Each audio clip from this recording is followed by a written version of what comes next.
Welcome to this episode of Mission Business, a podcast about good business for those in the business of good, presented by Your Part-Time Controller, LLC, also known as YPTC. My name is Jennifer Alleva, the host of Mission Business and managing partner at YPTC. This is the first part of a two-part episode all about the business of nonprofit regulations. I spoke with Josh Studor and Beth Short of NASCO, the National Association of State Charity Officials, an association of state offices charged with the regulation and oversight of charitable organizations and charitable solicitation in the United States. In this episode, we discuss the history of NASCO as well as board governance best practices. And now my conversation with Josh and Beth. Beth and Josh, it's really great to have you today. Today's Regulator Day on the Mission Business Podcast. I'd love to hear a little bit about each of you. I'm Beth Short, and I'm in the Ohio Attorney General's Charitable Law section. I've been with the office since 2008. I love my job. I get to work with great charities doing all kinds of wonderful things that elevate the quality of life that we all take for granted far too often. So I work a lot with charities, do a lot of training, outreach, and policy work, and find it exciting and inspiring to keep doing it day after day. I'm Josh Studor. I'm an assistant attorney general with the Washington State Attorney General's office, based in Seattle, where the primary office is in Olympia, but Consumer Protection Division is up in Seattle. So I get the pleasure of being in the big city. I work for the Consumer Protection Division, which is the kind of umbrella where the charity enforcement and investigations and everything live for Washington.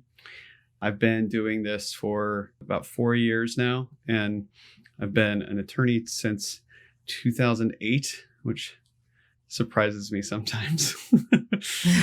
Before this, I was a prosecutor. So a lot of my background, I think of things in terms of criminal law and how that translates to enforcement and kind of consequences for behavior. And hopefully nonprofits have a lot to learn from both of you today. Maybe on the training, what can they learn to stay away from the criminal side of things, perhaps?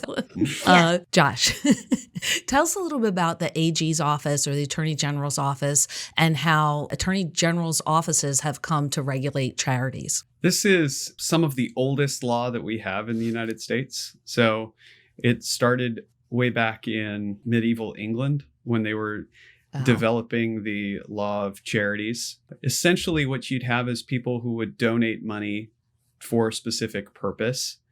And the people who were going to receive the benefit of that didn't necessarily have the ability to enforce the gift, make sure that it was used for its intended purpose. And so the law developed to allow the Queen's attorney, I forget exactly what they called it, but the Queen's attorney would enforce the gift and make sure that the charitable gift was used appropriately. So coming to the United States, we brought the history of common law from English common law over to the United States. And it became the role of the Attorney General to enforce the charitable gifts. Then over time, it became codified, and now in most states, the Attorney General serves as the enforcement mechanism for charitable organizations and nonprofit conduct, charitable trusts, things like that. And just really making sure that the money that's given to charities or nonprofit organizations is being used specifically for the organization's purpose or mission. That's exactly right. So not every state has an attorney general that is in charge of regulating charities. It varies by state. Beth, you want to talk a little bit about that? So every state can set up a system that makes sense for their location. In Ohio, we have state charity registration requirements for any Ohio charity or any charity that's soliciting Ohio. And in the state of Ohio, those filings are handled through the Ohio Attorney General's office. And so not only do charities have to register through our office, but we also are the ones that, as Josh was talking about, our job is to stand in the shoes of the beneficiaries and force trustees to do the right thing. So we take on our work, based from the viewpoint of veterans or cancer patients or children or whoever is supposed to be the beneficiary of any particular organization. In some states, the state registration requirements are implemented through other offices. So while the Attorney General may be the most common office that accepts and handles those required filings, and by the way, not all states have a charitable registration requirement. Most do. In some states, it's through the Secretary of State's office, and I think that's the case in Josh's state. In Florida, for instance, it's the Department of Agriculture. So every state can set up a system that seems to make the most sense for how business and government and policy is done in that state. But there will be someone there, wherever you are, looking out for the beneficiaries of charities and being able to stand in their shoes and try to make the right thing happen. How about NASCO? What's their responsibility and how do they help organizations? NASCO is the National Association of State Charity Officials, and we have a variety of tasks. The one that I'm the most involved in is coordinating multi-states to be able to increase communication among the different state charity regulators. So we can share information, we can coordinate efforts when it comes to maybe a multi-state litigation or investigation. I also have worked on the national conference that we hold every year. So that's one of the highlights. We put on trainings for any number of topics, all related to nonprofits and charities. That's kind of my take on NASCO. Beth probably has a broader view. Well, I am the vice president of NASCO, and since I started in the Attorney General's office, it's been apparent that paying attention to what goes on in NASCO is important because the thing I most value is stealing good ideas from my colleagues all across the state. There are limited resources to spend all across the country on the important work of regulating charities. To the extent that we can help each other share resources, ideas, it helps the general public at large. And so providing training for those who are new in state charity regulation, sharing resources, serving as the organization of state charity officials. I mean, I think years ago, the IRS was viewed as the big player in charity regulation, and it's become very apparent over recent years that, frankly, in the state of Ohio, a charity is far more likely to hear from my office than they are to hear from the IRS. And so attorneys and CPAs and those who are players and stakeholders are interested in our conference and they want to know what's going on with state charity officials. And so to the extent that we pull together folks from across the country who may work on compliance issues and filings, lawyers, accountants, investigators, and share ideas so that we can most effectively do the important job that really needs to be done. So if you are a nonprofit and you want to find out more information about the state regulations for perhaps various states that you operate in, you can go to NASCO, right? Yes, the NASCO website has links to all of the state charity offices, and I suggest you hit those links to any state that you're operating in so you know what the scene is in any place you happen to be and know who the players are. It's nasconet.org. That's where nonprofits can go to get information about how their state might be regulated. The other thing that the NASCO website offers is the ability to sign up for a mailing list. So you can add your name and get a bunch of news related to charity regulation throughout the country. It's better curated than a Google News alert, and it's usually pretty important information. Beth, you were mentioning about the IRS. You might hear from your state regulator before you hear from the IRS. And I think it's widely documented that the IRS is way behind on a lot of enforcement and also just reviewing filings. How about the state regulators? Are they behind like the IRS? Are they having the same troubles with staffing? I think that anyone that works in a public office, a governmental office, there's never an embarrassment of riches. And so we're differently staffed throughout the state in terms of the state charity offices. Ohio is blessed to have a major section that works on charitable issues. Some states may have 1.5 people. And so they make really critical decisions about how to spend their limited resources and try to get the biggest bang for their buck. And so there are hard decisions about priorities that have to be made in different offices. And That's why the support of NASCO can be really important to those folks all across the country who are doing this work. So what are some of the regulations or the oversight that you both have in your individual states for nonprofits? Many states require filings, like an annual filing and registration in a state, and or an audit, and or some other paperwork that must go to the state in order for them to be in good standing with the state. Every Ohio charity and any charity that solicits Ohioans, with the exception of exclusively faith-based organizations, so churches, temples, synagogues, mosques, don't have a requirement to do their filing with us. We do not have an audit requirement in the state of Ohio. We have the Attorney General's Charitable Advisory Council, and we have looked at that issue with members of that council. Should we suggest a legislative change in the state of Ohio about requiring audits of groups above a certain amount in terms of threshold assets or revenue? We haven't gotten to that point yet. The primary purpose of an audit is not to discover fraud.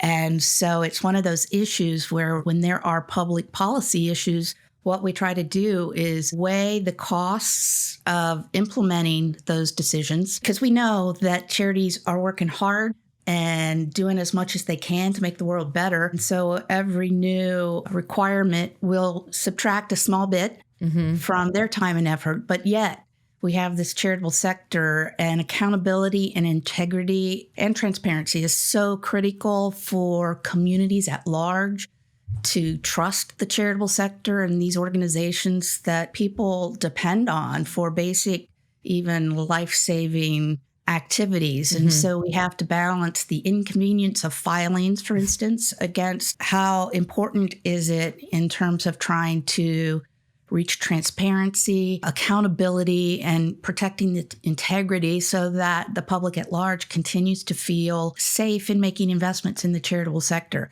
So most of our focus in my office centers around board governance issues and trying to make sure that charitable board leaders know what their legal obligations and responsibilities are.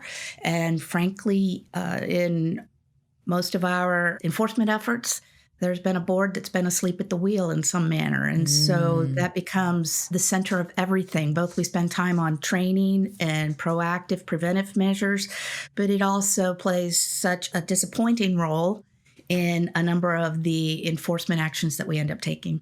We're going to get to that in a second about the requirement of boards or the role of boards in governance of an organization. Josh, I'm wondering if you have anything to add regarding filings in your state or regulations in that way.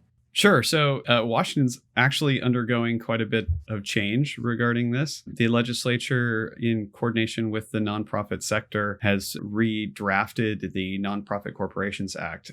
And it created both additional resources for the Attorney General to do a variety of tasks, including enforcement and investigation. But it also just clarified a whole lot of requirements that nonprofits have to participate in. So in Washington, we have the Nonprofit Corporations Act, which requires annual filing by the organization. And then we have a Charitable Solicitations Act, which requires a registration for any person who is soliciting charitable donations from the Washington public. There are some exemptions. So if they don't make more than $50,000 a year and they don't have any paid staff, then they're exempt from registration. So we let the smaller ones do their own thing. We also have exemptions for political organizations and religious institutions. And then we also have the Charitable Trust Act, which is pretty common among the states. So those three are the primary statutes that we work from. The Secretary of State's office handles all the registration in Washington state. So we're one of the bifurcated states, and they have some rulemaking that is relevant, but usually people don't have to interact with that when they're dealing with their charitable registration. So the laws or the regulations are different in every single state. You can go to the NASCO website, look up your state, and find the organization or the department that regulates charities in your particular state to get that understanding of, do I need to file or send my 990 to the state? Do I need to have an audit in this state? What kind of paperwork on an annual basis, if at all, do I need to file? So that is an invaluable resource. So to change the topic a little bit to trends that you guys are seeing in enforcement areas that you're working in, but also what's happening in the nonprofit space that you are seeing. So Beth, why don't you tell us a little bit about what you're seeing come across your desk every day?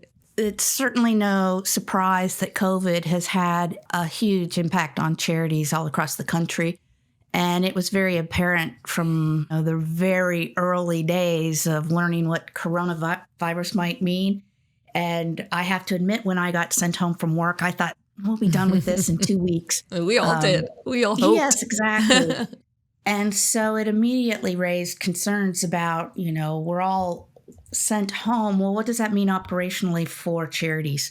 So we spent a lot of time trying to push out a bunch of resources, giving guidance to charities about doing proper board governance and figuring out how are you protecting your assets when no one's at the office? What are you doing about how you're delivering programs? So we wanted to help people do that in as smooth a way as possible. I had mentioned earlier that we have a charitable advisory council, and one of them is an Ohio State professor, and she has done three statewide surveys of our charitable community in the state of Ohio. We've done those jointly, and we've wanted to check in to see what issues are becoming problematic and if there are resources that we can apply to make it easier. So we learned that folks had concerns about volunteer management. That was one of the issues that came up in round one. How do we keep serving people when we're not allowed to be together? Fundraising questions were always critical. I mean, so many groups plan major fundraisers in the spring in particular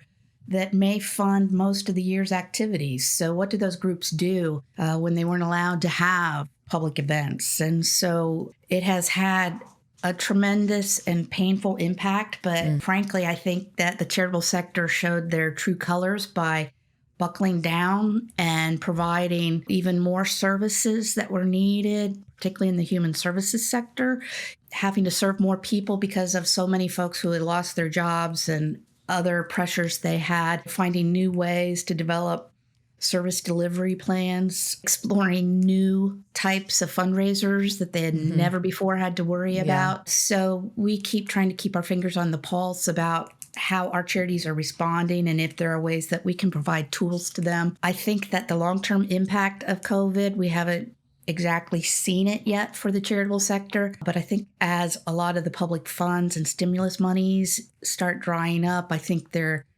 may be a real painful impact coming down the road. So we'll continue to keep our eyes out on that front. In the beginning of COVID, of course, almost 100% of our clients are nonprofit organizations. So we were very concerned for the sector. And I think we've seen, like you said, a lot of success stories of resilience and being able to survive throughout. You haven't seen any trend of increased dissolutions since COVID? No, frankly, and we've been somewhat surprised by that, and we keep monitoring that. Not only have we not seen an increase in dissolutions, but we also haven't seen a slowdown in the creation of new charities. And by the way, that's been the same observation that our Secretary of State's office has observed in terms of filing for new nonprofit corporations, which is done through our Secretary of State. We'll see how long those trends hold. Clearly, those groups that used COVID as a chance to sit back and take a break, I fear their long-term viability, my guess, is more endangered than those who jumped in, kept going, kept thinking strategically about hard decision-making that was needed. So again, we'll have to wait and see how all of this pans out in the longer run. So there are still a lot of charities being founded and opened up, and when there's so many nonprofits already in existence. Starting a nonprofit. If somebody's thinking about starting a nonprofit, what should they think about? Please don't. I say, please don't.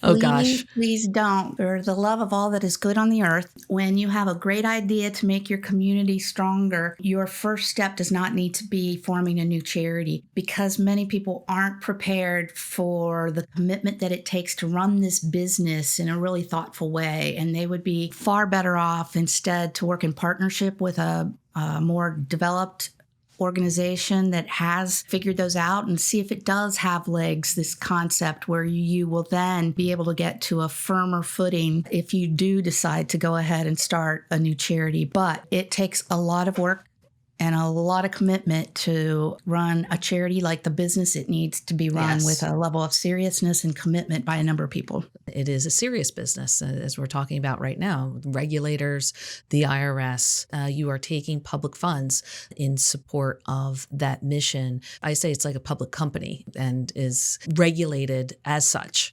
I think the biggest concern that I have with people starting new charities and often concerns with smaller charities, that the boards that are involved and maybe the original incorporators, the people who want to help out, the family members who all get together to be on the board, they generally are not executive directors by trade or accountants or treasurers or any number of other type of professionals that are needed to do this kind of work. And there are laws, both in common law, but then also in statute, as to the duties of directors and officers. And if a new charity forms and a new nonprofit corporation forms, they've put themselves in a position where they're expected to meet all of the duties that are required of them, even if they're not aware of what those duties are.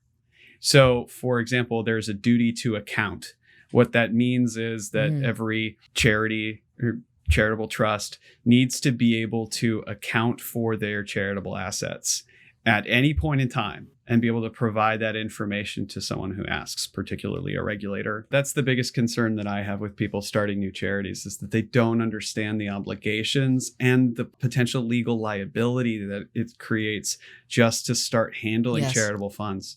My wish would be that anyone starting a new charity first has to go through some training and then sign off saying, I get it. And that makes a lot of sense. My one wish, if a genie came out of the bottle and wanted to know how we could make the charitable sector more effective for American citizens, it would be making sure that folks who are involved understand what all the obligations are. And while these problems come up with small organizations, it is shocking and disappointing how often they also come up with large organizations that one would think should know better, and yet things also go wrong. So my goal is to have people talking about board governance, and everyone's talking about it because it's something that all the cool kids are paying attention to. It would allow citizens to have a lot more trust in the really important work that charities do. And we see the headlines of the frauds or the terrible things, stealing going on at nonprofits, or just really bad mismanagement. But that's not necessarily the people behind some of the biggest issues that nonprofits have. It's the uneducated or the non-trained individuals that go in to run a charity with excellent intentions, good intentions, and end up being, I guess, your problem. And if they had that training and development in the beginning, then perhaps it wouldn't have gone that far. Hi, everyone. Thanks for listening to Mission Business Podcast. My name is Carol Melvin, and I'm a senior manager and leader in YPTC's Washington, D.C. office. YPTC is currently hiring nationwide. We offer a flexible work environment, 35-hour standard work week, perks and incentives, full benefits, as well as full and part-time positions to fit your needs. The best part? You can use your accounting skills for good and directly impact the success of amazing nonprofit organizations. At YPTC, we know that a career is not one size fits all. We are dedicated to a workplace guided by trust, support, education, integrity, equity, community, and strong relationships. YPTC is consistently recognized for its strong and employee-focused culture. Most recently, we appeared on Inc. magazine's Best Places to Work list and ranked second in Accounting Today's Best Accounting Firms to Work For.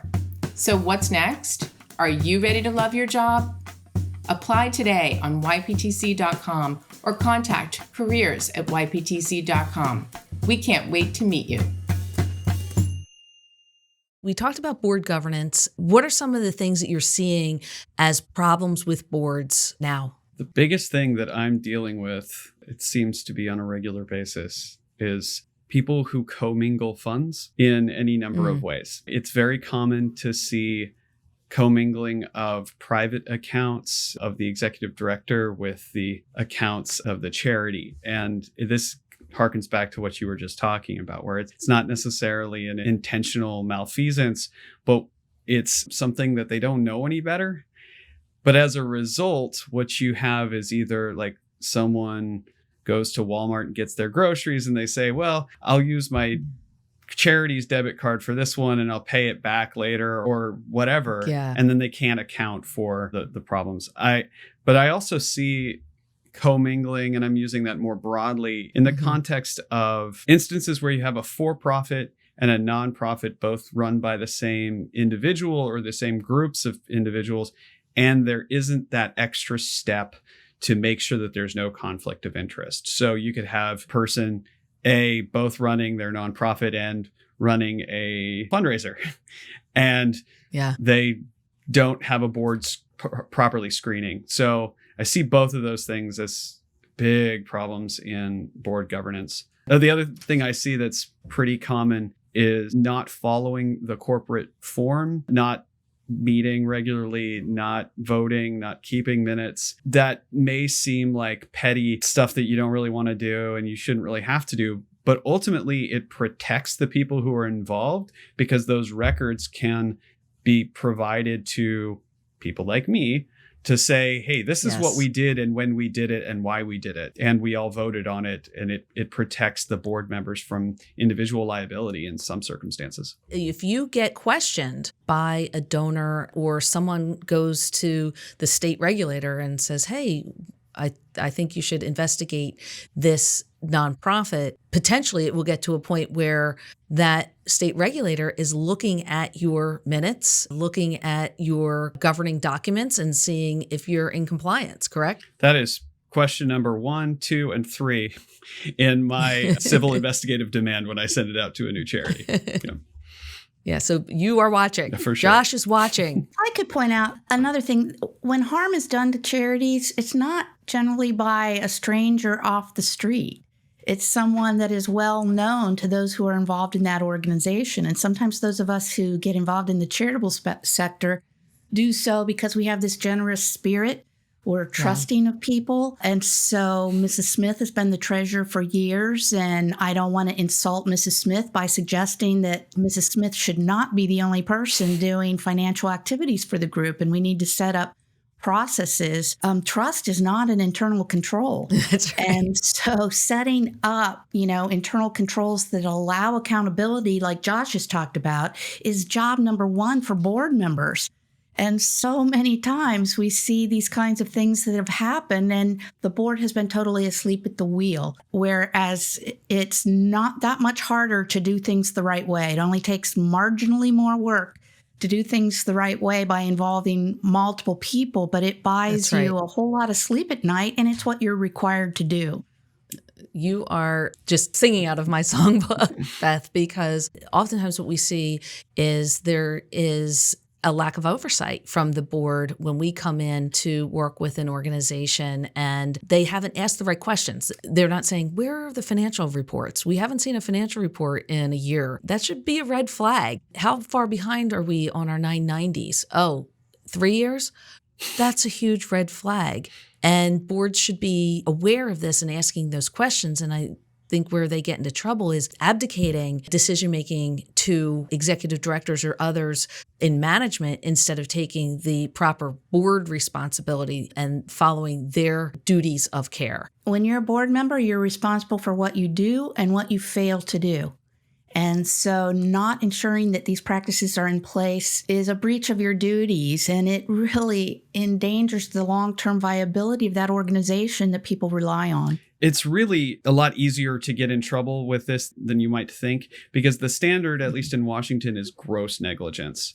So what Beth was just talking about, where, you can get in trouble for what you're not doing. If you are supposed to be doing something and you're negligent about it, it can rise to the level of you personally as a board member being sued and being responsible for all of the liability that the nonprofit gets in trouble for. I'd also like to add just one pitch to, request to everyone who's listening to please don't have family members on your board. You need independent actors on the board. And if a husband and wife team are the executive director and the treasurer, and there ends up being a conflict, it's really problematic. I have one board I'm looking at right now who has 5 family members, direct family members, husband, wife, 3 kids, all on the same board.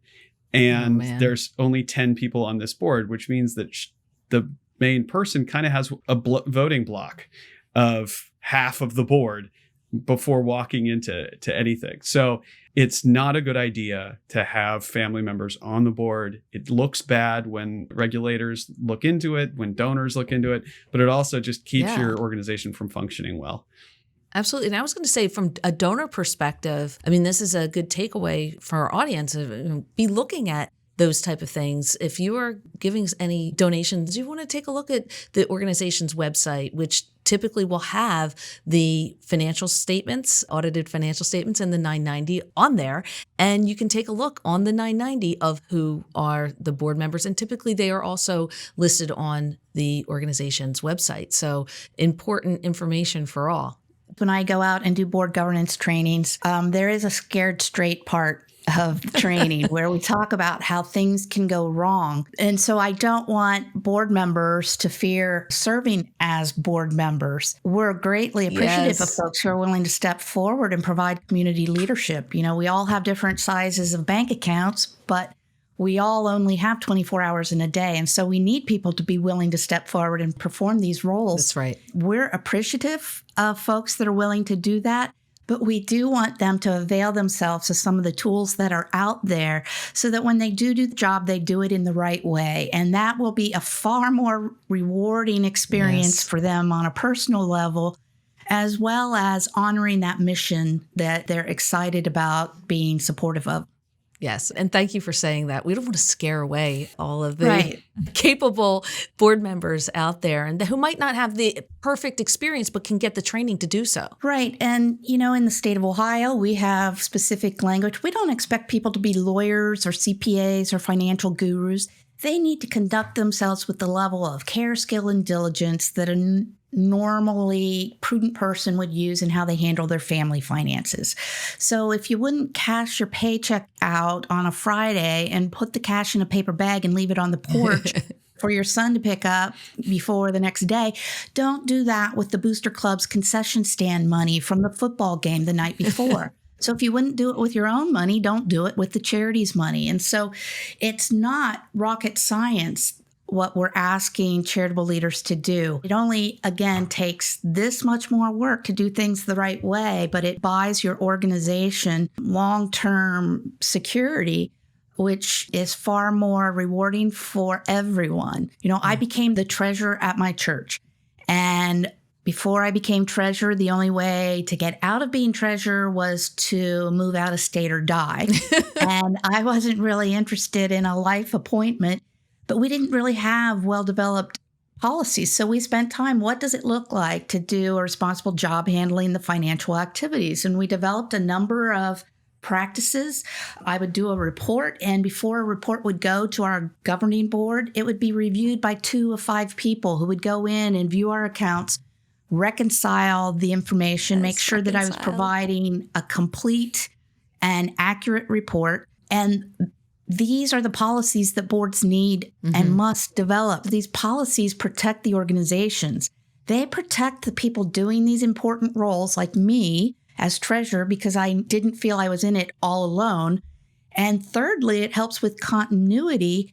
And I am no longer the church treasurer because others became willing to step forward and perform these important roles because we had a way of doing business and it made sense.